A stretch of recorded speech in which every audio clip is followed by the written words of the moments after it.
Well, as a few people are coming in and getting situated, I thought we'd go ahead and get started a few minutes early. Um, this next session, we invited a partner of ours, the Campaign for Grade Level Reading, to come and join the conference and talk a little bit about what they have going on nationally. But before we get into that, I wanted to just talk about it for just a second about what we're doing together. For those of you who may or may not know, the Campaign for Grade Level Reading, when did the campaign actually get underway? Do you remember what year it was? 2012. Got underway, and I'm sorry, I'm going to butcher this a little bit, Barbara. But my understanding, the main focus is that they've reached out to communities across the country with the main focus of getting children reading at grade level by third grade. With the premise being that if children are not reading at grade level by third grade, all these terrible statistics ensue, right? Graduation rates go down, rates of incarceration go up, et cetera, et cetera. So then becomes the big question of, well, if we're going to have children reading at grade level by third grade, what exactly do we do? And how do we do that collectively together to have a greater impact? And so this is where the campaign comes in. Over the past few years, they're working directly with communities across the country. They have pace setter communities that have really come together and submitted a plan as to how they plan on going from where they are in their community in a very measured way to have more children reading at grade level by third grade. As we've done our work across the country, as you can imagine, the Imagination Library, getting age-appropriate books to children between birth and 5, has experienced significant overlap with the Campaign for Grade Level Reading. We often found ourselves together and talking about our work and how they mesh so well together. One of the big tenets of the campaign is coalition building and collective impact. I think by the nature of the program, the Imagination Library is a natural coalition building program, and we love and support that approach. And so we started talking a little bit more, and we have since joined the campaign in a couple of really neat initiatives that are just now getting underway. You may have heard online or social media, you may have heard us talk about them a little bit. One of them is called More Hopeful Futures. This is really almost a sort of a stage 2, I guess, if you will, of the Campaign for Grade Level Reading. So they've reached out to a handful of communities at this point who are the pace setter communities. They're doing really terrific with the campaign and making great strides, and said, are you ready for phase 2? And phase 2 basically is they're going to do a baseline assessment of where that community is at the moment, identify gaps, and then bring in a cohort of program partners, of which the Imagination Library is one of those, to help fill in those gaps. So we won't be needed everywhere, but we'll be needed somewhere along the way. So we're going to join them in that work across the country. The other one is the 50 Fund. So the Super Bowl 50 next year is in San Francisco, 2016. And they are aiming to have this be the most philanthropically oriented Super Bowl in history. And so there's a big story behind that. If you're interested, look up the 50 Fund and learn more about it. But the Imagination Library has joined that work, primarily focused in making sure that housing authorities in the Bay Area and San Francisco Bay Area are offering the Imagination Library to their children. Right, so that's how we're going to join them in that work. We're interested in this, I say we being the Imagination Library are interested in this at the national level too, because as we look at partnerships in the future, we're really interested and keen on housing authorities across the country. How do we engage with those extremely hard to reach populations? And so this is a little test run for us. So we're going to see how it goes. But today, it's my pleasure to get to introduce and bring up Barbara O'Brien. Barbara and I met about 10 minutes ago. So I wish I could say a bunch of great things about her. I read her bio, and it's really quite impressive, not the least of which was she was the former lieutenant governor of Colorado for 6 years. I did pull out one. So, but there is a long list of accolades, and I would ask Barbara to please brag on herself for just a second. And I know she's going to talk a little bit about our partnership, a little bit about coalition building and sustainability, and a little bit about what the Campaign for Grade Level Reading is doing at the national level. So, may I please introduce Miss Barbara O'Brien.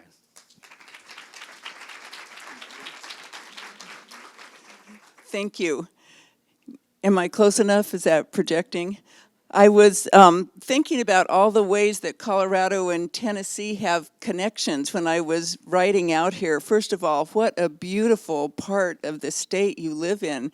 And coming from a state that's basically high desert plains to see trees and rivers, it was just like a fairyland. So thank you for letting me join you. And we had Jay Cutler, who I think was one of your past quarterbacks.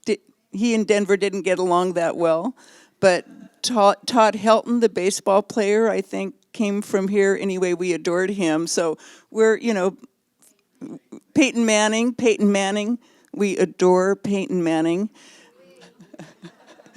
So I'm hoping that when we come to the next Super Bowl, not only will we have the most philanthropically oriented Super Bowl in the history of Super Bowls, but we will have Peyton Manning triumphing and winning the Super Bowl for us, so he can retire and save his bones, and we can get another one of those trophies. So anyway, I feel very connected to you, and maybe by the end of our conversation today, you'll feel a connection too. I hope so. I was Lieutenant Governor of Colorado. It happened sort of by accident because I had never run for any office before. But in my state, the governor and lieutenant governor run together as a team. And this person, the Denver district attorney that I had worked with on children's issues over the years, asked me if I wanted to run with him. And I thought, well, first of all, you can't win. Like, who is going to elect a district attorney? And I've never done this before. But on the other hand, for a state as great as Colorado, we have a high average income. We have a highly educated public compared to the rest of the country. And yet our young people just are not on track to perform as well or to have the opportunities we've all had. And I just thought, well, why don't I try? I mean, what happens if we won? Like, I could work on the things I really care about: kids' health, their education, their early childhood education, their graduation from high school, all those things that come with being involved around children's issues. And it was just one of those flukes that we won.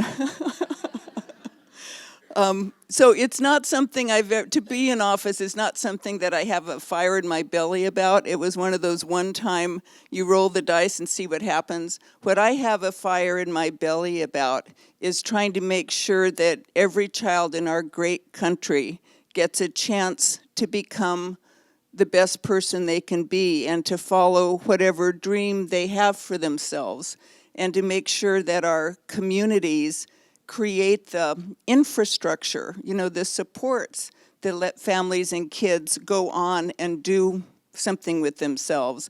I am absolutely passionate about helping kids and their parents make sure they have a good start in life. So I am really happy to be here with you today. I am an advisor to the Campaign for Grade Level Reading, which means I just brainstorm with them on the next phases of what we're going to be working on, like partnering with you all and like the Super Bowl project that we have going. But in my day life, I'm the president of a nonprofit that trains school principals for public schools in low-income neighborhoods. And we try to outperform the regular district schools that are in this same area to kind of prove that with a different kind of school, you can achieve great results for all kids. And then in my volunteer time, I'm a member of the Denver School Board. So the theme through all of this is education, right? That's what ties it all together. And I just remember my grandmother always telling me, because she was a busy woman, that she would sleep when she died. So I thought that's not a bad way to go through life. So let me jump into where we are. This is a map of the communities that are participating in the Campaign for Grade Level Reading. And the reason it's a campaign strategy to focus on communities is that we all know that parents are the most important people in the life of a child, and that parents are a child's first teacher.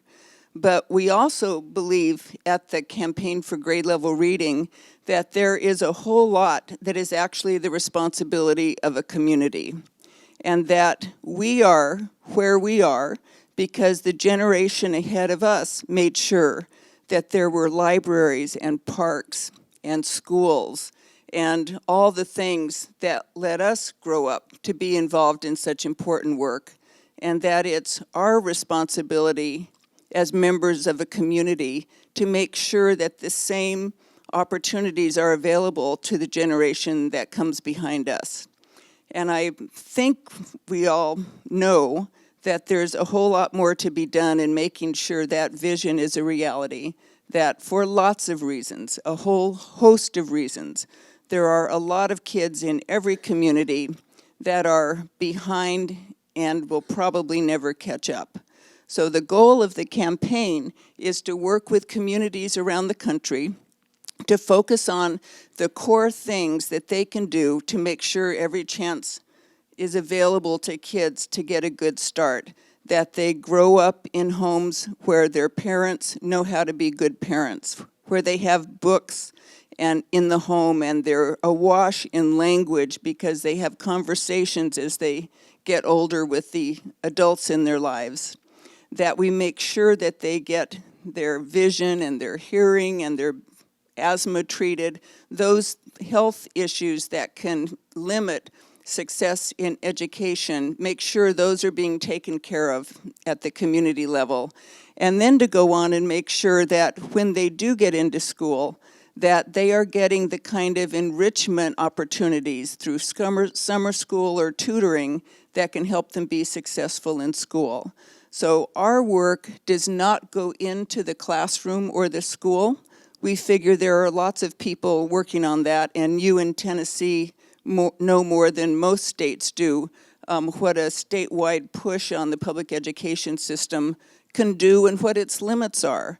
Our focus is on the things that happen outside of school and before a child even gets to school that increases their likelihood of success.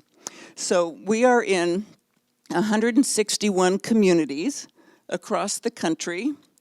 This reaches 350 school districts and 8 million children being touched by community actions that you see here. We also are in the U.S. Virgin Islands. They raised their hands and said they wanted to be part of it, and Puerto Rico. So I can't say it's exactly an international effort, not to the scale that you all are, but we're very rooted in communities that voluntarily want to participate. And I'm really proud of just the scale of the communities that have stepped forward to say they want to work on this. What I'd like to do is show a video on why this is so important to you, and then start talking about what we're doing at the Campaign for Grade Level Reading, and maybe spark some ideas about how you can help us and we can help you. I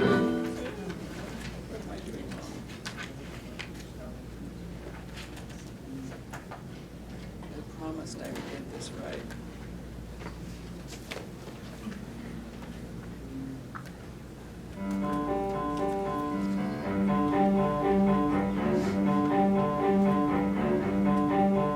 Meet Mr. and Mrs. Johnson, and Mr. and Mrs. Johnson, and Jordan, and Jamie Johnson. 2 beautiful babies born on the very same day. Each baby has a good chance of landing in a good place in life, as long as one of them doesn't lose the zip code lottery.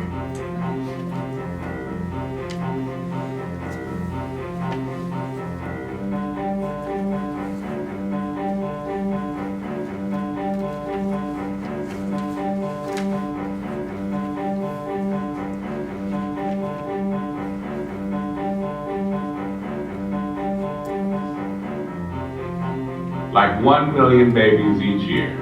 Jamie's been born into a low-income family. And since Jamie's mom lacked access to good prenatal care, Jamie is much smaller than Jordan. And since they won't have access to brain-developing activities found in high-quality childcare, low-income children like Jamie will be 2 times more likely to experience developmental delays. It probably won't surprise you that by their 3rd birthday, Jamie's been exposed to a lot fewer words than Jordan. A whole lot fewer. And I imagine Jamie's 4th birthday won't be much better. By the time they reach kindergarten, Jamie will have already fallen behind Jordan in language and pre-reading skills by 12 to 14 months. And getting to school on a regular basis will be perhaps Jamie's biggest challenge. Unfortunately, a myriad of health, transportation, and housing problems will cause between 5 and 7.5 million Jamies to be chronically absent this year.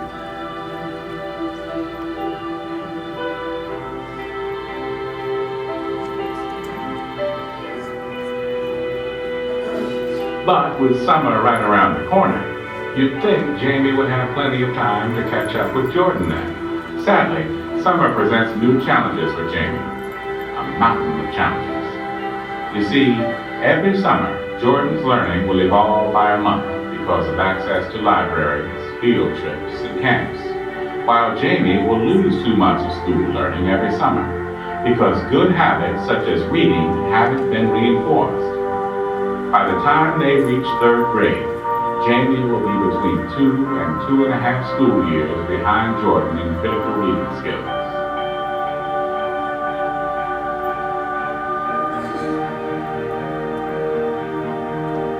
And how much more likely is Jamie to drop out than Jordan because he can't read at a 3rd grade level?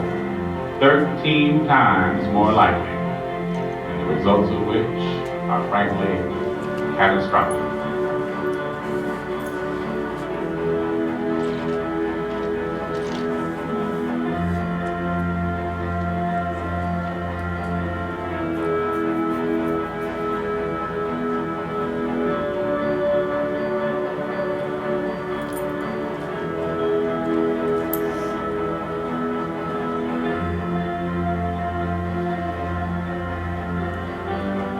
Wait just 1 minute there, folks.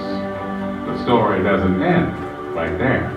Fortunately for Jamie and Jordan and all of us, there's a whole lot of folks out there that believe neither luck, nor lottery, nor zip codes should dictate Jamie's future, who also believe that our schools can't do it alone.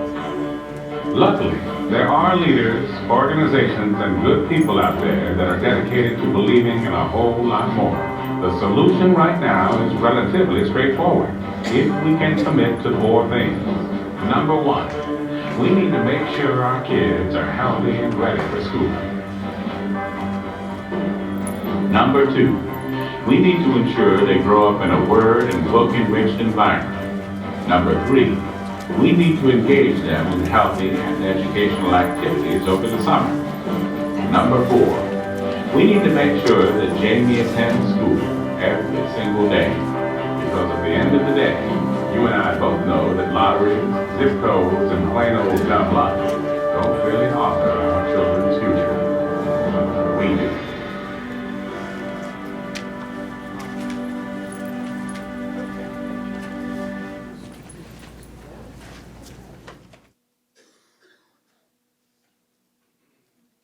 Can I just close it now?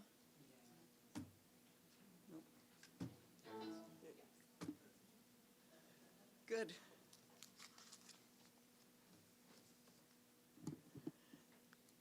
So we know how important this work is. And I think part of what I've learned from talking with a lot of communities across the country who were thinking about whether or not to sign up to be a Campaign for Grade Level Reading community was that it does seem overwhelming to tackle some of these problems. But on the other hand, the focus areas of the campaign are so clear: school readiness, summer learning opportunities, making sure the basic health care needs are met of kids and students, and making sure that the root problems for chronic absenteeism in school are addressed. Is it asthma? Is it parents with alcohol or substance abuse problems in the home? Trying to come up with community solutions to solve the barriers for young kids getting to school. Because if a 6-year-old isn't getting to school, it's not the 6-year-old's fault. It's an adult in the family who's not getting them there.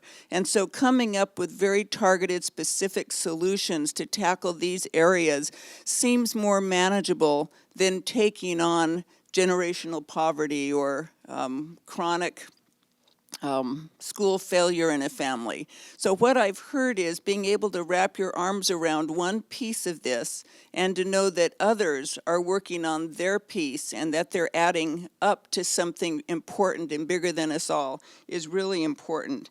And I think that's where the role of book distribution projects like you're involved in are so important, because making sure that kids have books in the home and making sure that their parents understand how to read with them and talk with them is absolutely critical to that first phase of making sure that kids are in a book and word-rich home. And what we know about the way kids learn is that it's not just the words and it's not just the books, it's the relationship. So modeling how you read a book together, modeling how you anticipate a plot development, all of those things that engage the child in thinking while experiencing the book is part of also relationship building with the mom or the dad or the grandma, because you share the emotions of the story as well as the vocabulary and the characters and the plot. And that's the best way for very young children to start to learn. So I think what is really the magic about this project we're working on is that it's manageable. There are very targeted things we can all do that add up together, and it's possible to be accountable because we can measure the number of kids who are getting these supports, and we have the measure of reading at the end of 3rd grade to tell us if we're making progress. So it's a high accountability, shared responsibility approach to solving a fundamental problem that most of our communities are facing.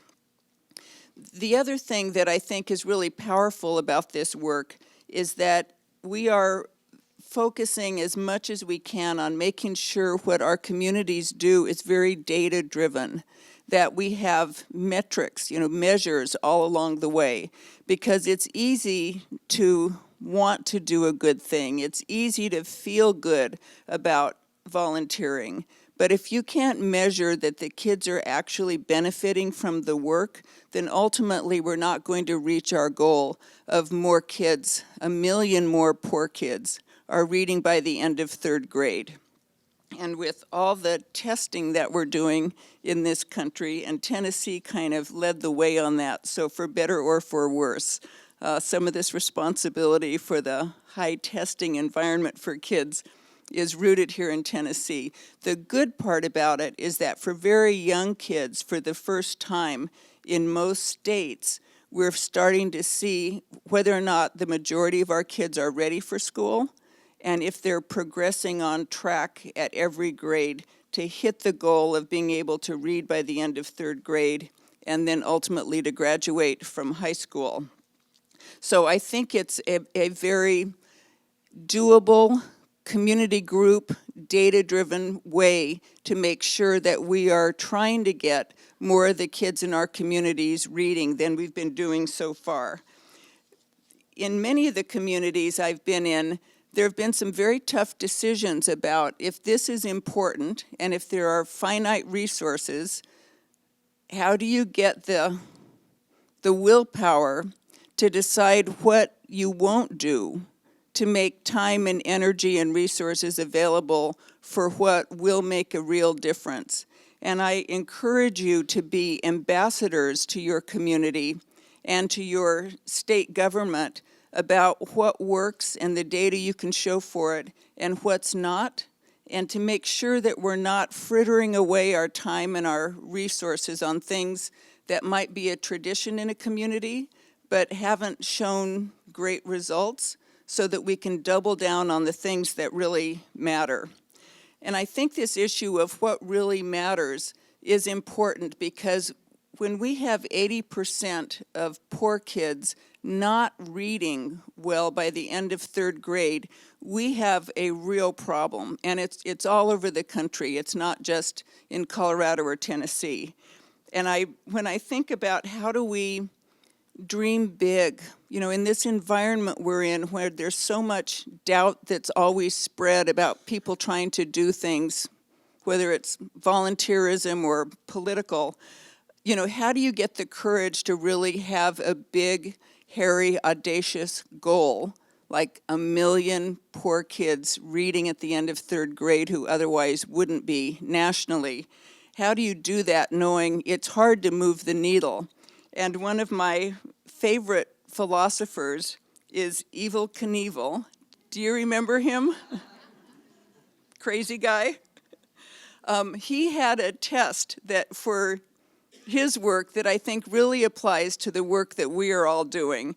He said, just remember, if you cannot cross the Grand Canyon, you cannot cross the Grand Canyon in 2 small jumps. You need a strategy that will get you across the Grand Canyon the first time, because there is no second time. And in the lives of young kids, they have a chance to get it right between birth and 8 years of age, which is generally third grade.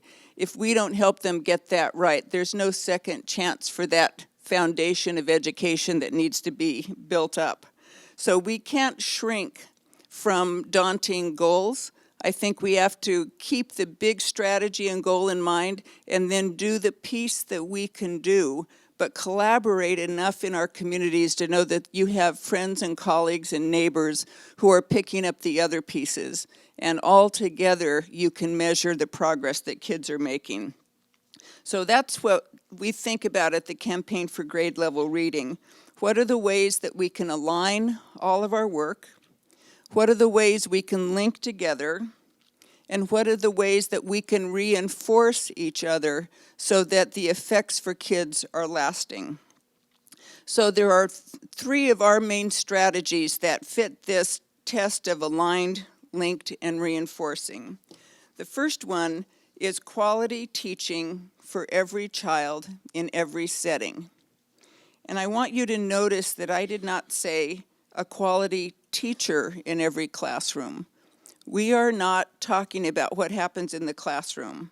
We believe that parents are the first and most important teacher, and it's quality teaching, whether it's from parents or the childcare setting they're in, or the library reading group that they join, or the after-school YMCA sports and arts program after school, that wherever they are, they're in a place where the adults have the tools and information they need to also be a teacher, as well as a guide and coach and all those other roles that they play. The second strategy is that we need a seamless system of care and support for kids from the prenatal period to the end of third grade. And this means fewer gaps and crevices and chasms into which children and families fall and rarely catch up once they've fallen into them. These are the most vulnerable families in the community. And I know and you know that sometimes what they face are very complicated issues, but if we can at least make sure that health care and dental care and quality care and education before school and supports once they're in the early grades of school, if we can at least make sure that those systems are in place, that will do a lot to take care of the sometimes chaotic families and neighborhoods that some of these children are living in. And then the third strategy is, can we identify these kids that without some support are predictably going to fail. And I think this is almost a moral issue in a community. If we can predict the kids who are probably going to fail, how can we not do everything in our power to beat those odds for them? And we should be mad, and it should gnaw at us that we know pretty much the kids that are going to fail, and whatever we're doing, it's not been enough to give them new opportunities. So what do you do about that? Well, of these kids that we can predict are probably going to fail, there's a group of kids that are so far behind by the time they get to school that there has been no way, given the way schools operate and the resources they have to work with, there's been no way that they're going to catch up by the end of third grade. So what can a community do to make sure for those kids that they are getting the extra help and the extra tutoring or the parent training or whatever it is to make sure that you beat the odds for those kids that are so far behind by kindergarten that we can predict they're probably going to fail? Now, I want to stop there for a second because on the Denver School Board, I asked the superintendent if he would do a research report for the school board on what we know about the kids who are in the bottom 25% of all kids in the school district, so the bottom quartile. So these are the kids that you can predict are probably going to fail, right? So we took a look at what we know about those kids just from a data perspective, no names or anything. And what we found was that the kids who came into kindergarten already behind, the school district almost never got them caught up for the next 12 years they spent in school. It was like destiny or doom. Nothing the school district was doing was getting the majority of those kids caught up. But what we also found was that of the kindergartners who did make a move up into higher quartiles of performance, the biggest move happened in kindergarten. So the opportunity to overcome those barriers for kids and to actually have them move toward grade level proficiency happened at the very beginning of public education. And what that told us in Denver public schools was that we had to work more closely with community groups and the mayor to make sure that all of those school readiness things that we know are needed were taking place, especially targeted at the kids that were struggling the most, and that we needed to really work on all sorts of things in kindergarten and first grade. We had to have better professional development for the teachers. We needed more reading coaches in the schools with more of these kids than others. We needed to make sure they had summer school programs that were enriched and had a literacy component as well as whatever they were designed around, sports or just playtime or whatever. So it gave us a target for where we thought we could make a difference. And we just finished this report, so we're just kicking into place some of our new programs this coming school year. But we'll know by the end of next school year if we have more kids on track toward third grade reading. So we'll know almost immediately from our own school data if we're making a difference and if our partnerships with the Denver community are the right ones having the best effect. So I just want to say it's sobering to think that someone could spend 12 years in a school system and not catch up, but that's the reality, and we just have to deal with it. So that talks to us about this first group of kids that are so far behind that if something dramatic doesn't change, they will never catch up. The second group of kids are the kids who are in school, but they are missing so much school that no matter how good the teaching is in that school, they are not going to be in school enough days to get the benefit of that. And this is that issue of why is a 6 or 7 year old not in school? What's keeping them away? What's going on in the family? What happened to transportation?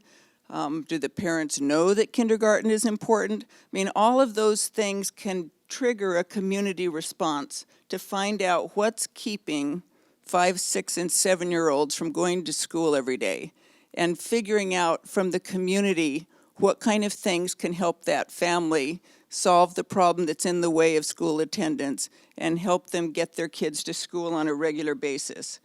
We know for kids it can be respiratory issues like asthma, it can be the family moves a lot, car breaks down, whether or not there's very much public transportation. I mean, there's just all sorts of things that in the path of a struggling family can probably make it seem, it's not so important. We won't worry about getting Jamie to school today. But in fact, it couldn't be more important, and I think we need to make sure everything's being done to help those kids get to school so that the teaching they're getting actually means something and they can benefit from it. And then the third group of kids we look at in our strategies is those who arrive to school in August or September, and they are actually further behind than they were when they left school in early summer because of the summer slide we were talking about. There's been studies for 100 years on kids who don't have structured or enriched activities in the summer when most parents are working. And what we know is that, especially for vulnerable kids, that if they're not in some kind of summer activity that stimulates them and exposes them to the world and helps them work on their academic skills, that they're going to lose 2 months of learning every summer. And you saw the mountain cartoon of what that means for the gap that grows between the kids who are getting to grade level reading at 3rd grade and the kids who are falling behind every summer. And the further they fall behind, as we know from our study in Denver, the less likely the best teachers or the best schools are going to catch them up. It's just too big a hill to climb. Summer is also an opportunity for kids, but for a lot of kids who are struggling, summer is a time of risk. It's when they can have bad influences. It's when they can go off track. When older kids start using them to run errands around bad activities. I mean, all sorts of things can happen in the lives of at-risk young children in the summer unless they are in a high-quality, safe summer program with a responsible adult. I just think it's critical that we think of the time outside of school as either a risk or an opportunity for kids that we are capable of doing something about. When I started talking with my friends a couple of years, or my friends' children a couple of years about summer being so important, and they were always complaining about, how hard it was to schedule camp and everything for their kids, I started asking them, pick a Tuesday in July, 2 in the afternoon, where are your kids going to be? And they typically pull out their smartphone and they know exactly where their kids are going to be. They're going to be in a camp or with grandma, or they're going to be in a summer school program. You talk to low-income parents, and they say probably babysitting their brother or sister, or, watching TV while I'm at work. I mean, this issue of opportunity for growth or risk for even getting more off track is really critical. And thinking of summer as something where you do want kids to play, and you don't want them to be so structured that they don't get to be creative or use their imaginations, but it needs to be within a structure that's going to help them grow, and not just watching TV or playing games for hours at a time.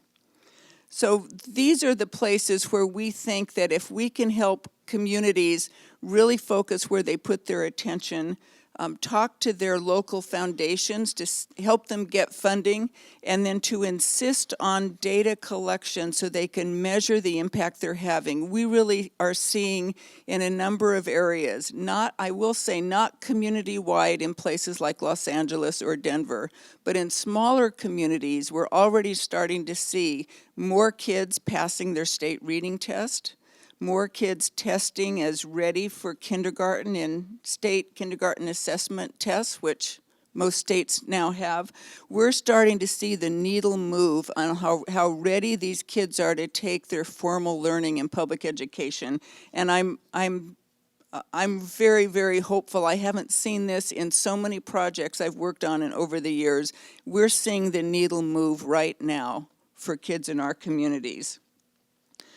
What we have tried to say is that, I've run nonprofits my whole career. I know how much work it is. I know what it's like to have to raise funds. I know what it's like to be a volunteer or to coordinate volunteers.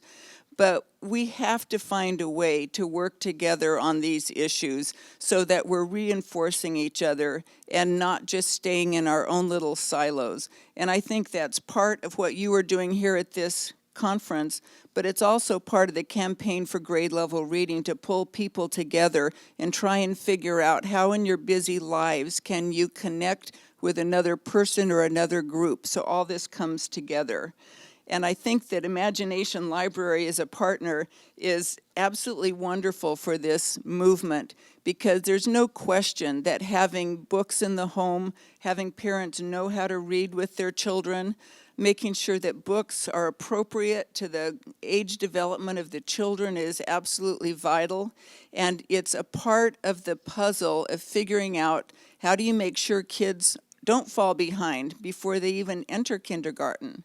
How do you make sure they have great books to read that make them want to be tutored or go to a good summer program and really engage in it? I mean, all those things that can motivate the child inside to want to be part of their own education, I think comes out of things like the distribution of really good books and Imagination Library. We have seen at the same time that there are a lot of parents who don't know how to read a book to their children, or they don't have the literacy skills themselves to read books to their kids. And I know you know this, and you've been probably talking about this over the years, but somehow to help parents not feel as if they're bad parents just because their own skills aren't that strong.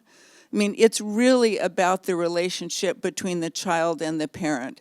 And any parent can look at the pictures in a book, can talk to the child about what's going on, can tell stories about when they were growing up or where they lived. It's that relationship that's so fundamental to the social and emotional development of children that is really the basis of learning for kids. Because learning reading is different from learning math. For learning math, actually schools make a huge difference. A good math teacher can greatly accelerate kids. But language is rooted in the experiences and the relationships that young children have before they even go to school in kindergarten. And making sure parents aren't inhibited about an accent they might have or their weakness in reading, that's not the goal. The goal is to have them share this love of telling stories and talking and sharing, looking at pictures in a book and picking out some words. That's really the magic of what's going to make a difference for helping kids be ready for school. So I congratulate you for doing the work that you're doing. I'm in awe of what Imagination Library is accomplishing and what you are doing in your communities. I also think that you're not alone. You saw the map. There are millions and millions of people all over this country working on the same issues, maybe from slightly different perspectives, but working on the same things. Because I think at bottom, for the adults working on this, it's almost like a compact from one generation to another, that the people before us left us communities and schools and libraries and parks that let us grow to be who we are. And we now have the responsibility for doing that for the kids growing up behind us. But if we want those kids to grow up and do that for the generation that follows them, it's absolutely essential that those kids know how to read. And if we can do this generation to generation, we're going to have wonderful communities, strong families, and a strong country that we can be proud that we left behind. So thank you very much. Thank you for the work that you're doing, and let's not let ourselves get tired. Thank you.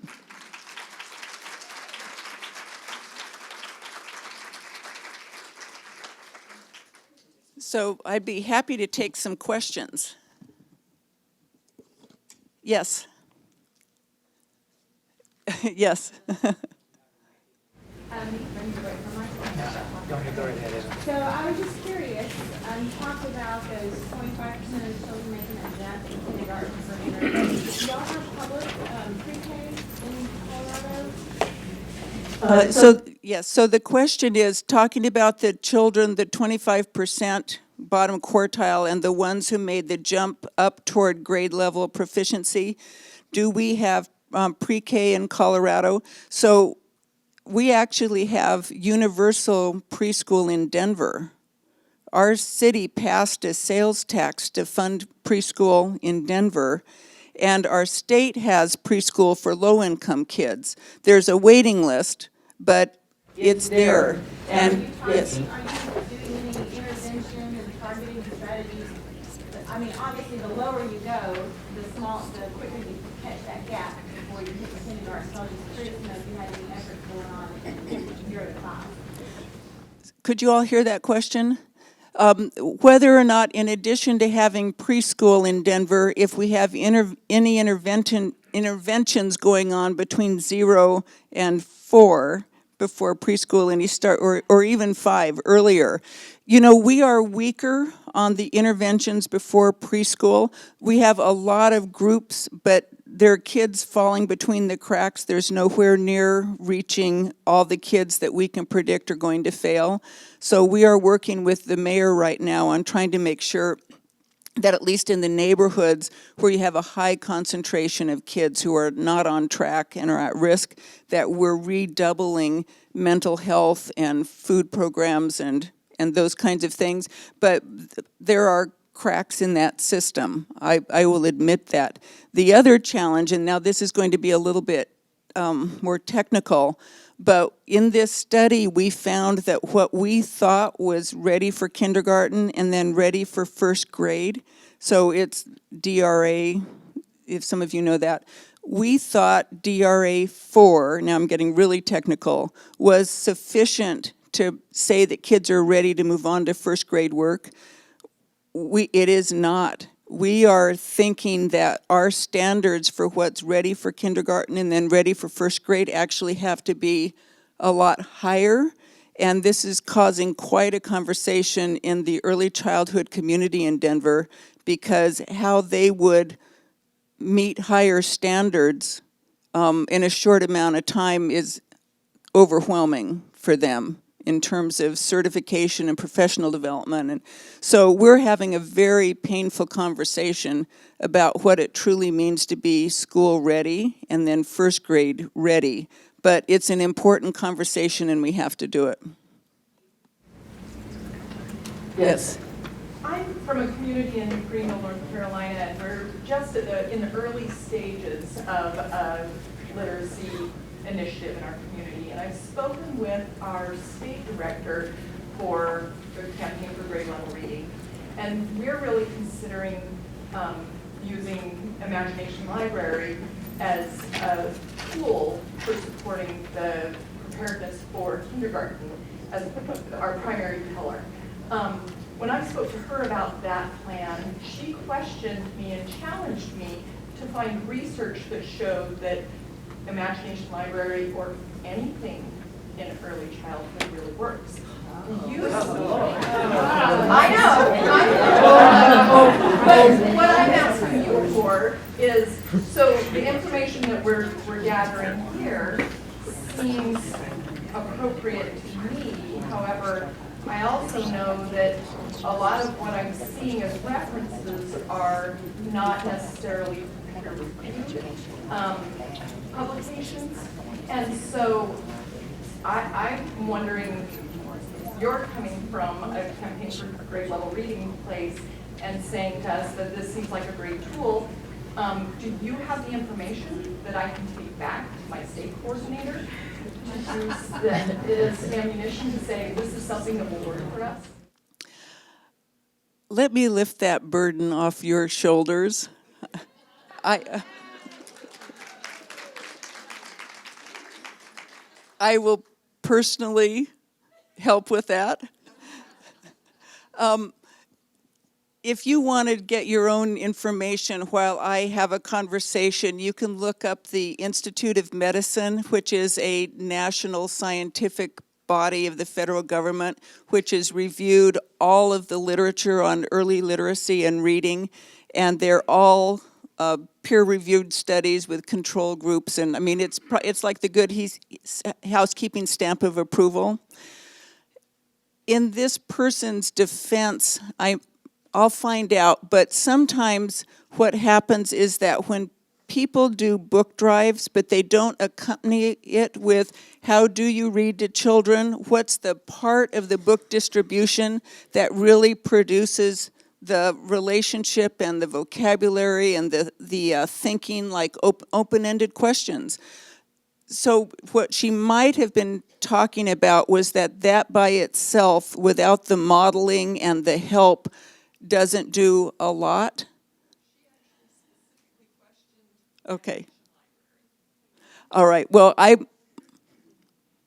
will get on this. I'm sorry and I'm embarrassed because that shouldn't happen, but I will say that you're doing what all the research says. It's the same as, what is it, reading partners with pediatricians, telling parents who bring a baby in, reach out and read.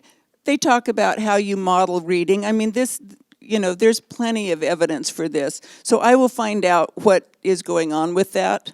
But I think the issue is just making sure that whatever project we do, that it's not just, what does it take to get a book out the door and into the hands of someone, or it's not enough to make sure a child goes to a summer camp if they're behind. There has to be the extra enrichment of how you do it and how you read and how you relate to people and how you learn to love learning. And so thank you for that. I will follow up on it and start with Institute of Medicine. And if you go to the Campaign for Grade Level Reading website, it has a whole list of research reports that led to the first report, Early Warning, that then triggered all of this work. Yes? The lady who just asked that question is a volunteer here in Greenville. Could I just give you my card? Because we are going to do a program. We're going to do Imagination Library. We are going to sign up for grade level reading for the campaign. Good. But just, you can contact her. You can keep in communication with Jennifer through that contact. Thank you very much. This will live on. This conversation is not over. Yes. How are you partnering though with what we do? I maybe didn't hear it, but I don't quite understand. Between the campaign and Imagination Library, Jeff will be able to answer that question better because he's been in conversations with our head. Do you want to answer that? So the question is, how are we partnering between Imagination Library and the Campaign for Grade Level Reading? So as I mentioned right at the beginning, we have the two sort of pilot initiatives, if you will, with the More Hopeful Futures. Were you in here for that?